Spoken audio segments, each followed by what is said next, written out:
ఈ వీడియో పూర్తిగా చూసి మాత్రం కామెంట్ బాక్స్ లో కామెంట్ చేయండి. ఎందుకంటే ఇది ఒక కాంట్రవర్సీ టాపిక్ అండి. మొన్న 10వ తారీఖు ముమ్మడివరంలో కోనసీమ జిల్లాలో ఒక పాస్టర్ పెద్ద మైక్స్ పెట్టి చర్చిలో నుంచి హిందువుల్ని నరికేస్తాం, గొంతు పట్టి లాగి బైబుల్ ఎక్కించాలంట లోపలికి. వీడికి ఎంత ధైర్యం ఉంటే ఎన్ని మాటలు మాట్లాడాలని? పవన్ కళ్యాణ్ చంపుతారంట. నిజంగా పవన్ కళ్యాణ్ వచ్చి సనాతన ధర్మం కావాలని అంటే ఇప్పుడు ఏం చేస్తారో తెలుసా? నటి రోడ్లో నిలబెట్టి ముక్కల కింద చేస్తారు. ఎందుకంటే సనాతన ధర్మము అనంటే స్త్రీలను అవమానపరిచినట్లు మీ తల్లిని, మీ చెల్లిని, మీ అమ్మని మళ్ళీ అమ్మేసినట్లు లెక్క.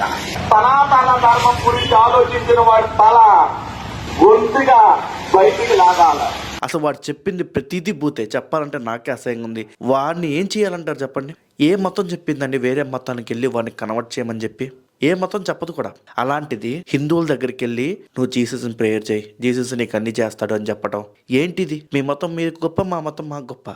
ముస్లిమ్స్ కూడా వాళ్ళ మసీదులోకి వెళ్ళి ప్రశాంతంగా ప్రేయర్ చేసుకుంటారు తప్ప ఈ హిందూస్ దగ్గరికి వచ్చి కన్వర్ట్ అవ్వని చెప్పడం ఇవన్నీ చేయరు. అంటే మాకే సిగ్గుండాలండి కన్వర్ట్ అవ్వడానికి.